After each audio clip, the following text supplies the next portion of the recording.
I'm standing at the podium at Dodd Auditorium on the University of Mary Washington. This is where the Great Lives lecture series. This series is in its 20th year, and on this week's edition, we'll tell you about the series and hear from the founder.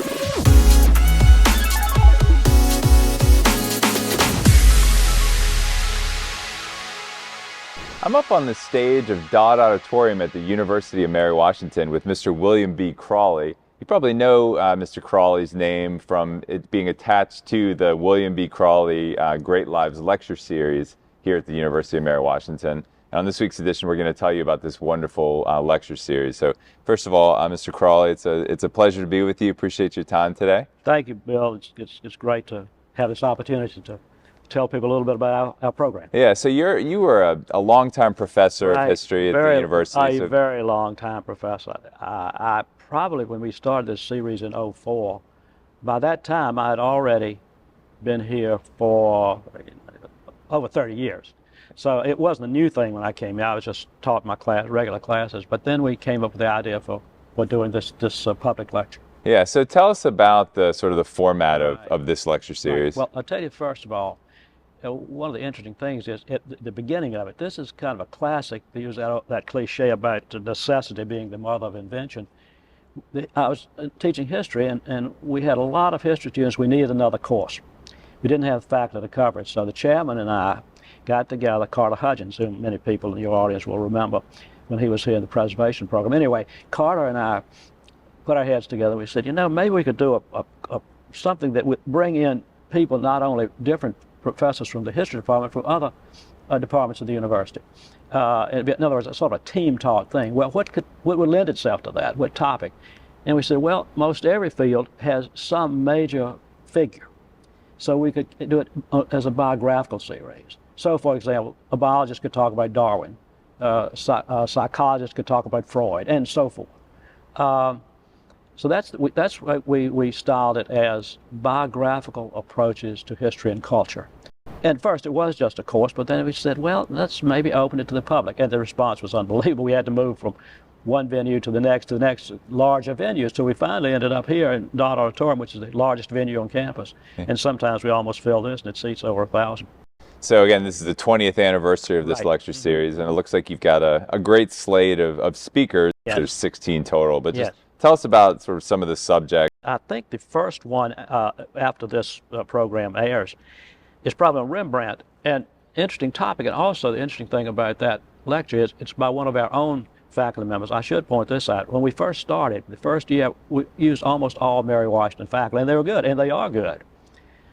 But then we were fortunate enough to get this very nice grant from Mr. John Chappell of Philadelphia, whose wife, his late wife, was a graduate of Mary Washington.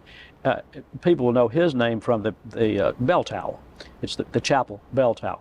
And but he made a nice gift to the university, part of which went to build the tower, and part of it he gave to Great Lives. That enabled us to bring in prominent speakers from all over the country and even from abroad. So that helped us to move it to another level. And since then, most of the lectures have been by guest speakers from outside. It allows the community and our students to have access to speakers that they would otherwise never be able to hear, would never be able to afford them.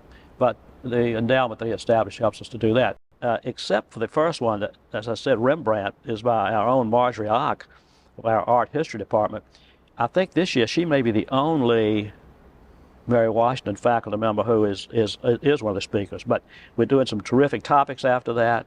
Magellan, Sandra Day O'Connor, Anne Frank, Lafayette, Queen Isabella, Bruce Springsteen, that'll be a big one, and Colin Powell. And the amazing thing about it is that it's 100% free. It is free because we have terrific sponsors, local people, individuals, and corporations who have been generous to help us to fund this. Yeah, I see them all listed here on the website, so appreciate their sponsorship. One thing too, some people really appreciate is the speakers usually, most all of them have major biographies out there. We try to get current biographers, and they will be here and they'll sign books afterwards. And one of the many good things about the series is after the presentation, the floor is open for Q&A, which is often more interesting. In some way, the speakers think it's more interesting than the actual lecture. And oftentimes they say to me afterwards, you've got a great audience. Those are great questions, and they are great questions. So that's really adds a dimension that you don't ordinarily have in a lecture. And how can people find out more about this lecture series? You go to umw.edu/greatlives, and it has this schedule, more about. In fact, for each of the lectures, it has more about the topic and about the speaker. Well, it's really a wonderful lecture series, and we're so appreciative that UMW does this, and so appreciative of you personally for everything I know you've put into creating this and keeping it going for now the 20th year. So, but it's so much fun, you'd hate to stop doing it. So we hope we can keep it going, and the community has seemed to appreciate it, and we appreciate their support. Great. Well, come on out again. Dodd Auditorium, most Tuesdays and Thursdays through March 28th, and hear the fascinating lectures about these important historical figures. So that'll do it for this week's edition. We appreciate you watching. See you next week.